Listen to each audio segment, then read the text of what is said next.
kwenye kombe la shirikisho barani Afrika. Sio kazi rahisi, kazi ngumu sana ambayo kila mmoja alivuja jasho kwa jasho na damu kwa kwamba Simba inafika hapo tulipo. Kwa hiyo tunamshukuru Mungu, tunajipanga kuelekea nusu finali dhidi ya Stellenbosch kutoka South Africa, ambako mchezo wa kwanza utakuwa hapa Benjamin Mkapa tarehe 20 mwezi huu, then na mchezo mwingine itakuwa tarehe 27 ya mwezi huu kule nchini South Africa katika mji wa Cape Town.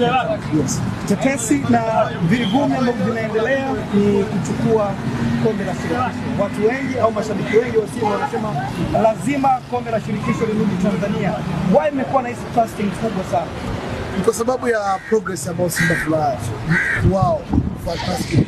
Marvelous. Misimu mitatu iliyopita nyuma ulikuwa unaona misimu minne tunakwenda kwa finali tunakulia hapo tuvuke hapo.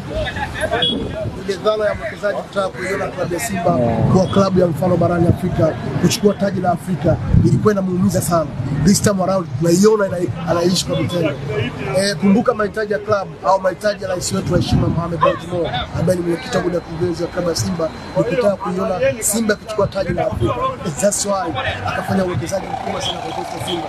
Akasajili wachezaji na point kubwa kama Steven Dese Mkwara.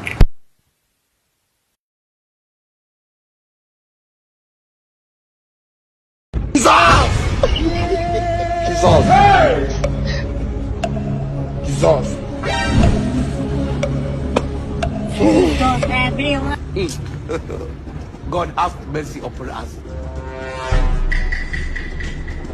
You can anxiety. You don't know.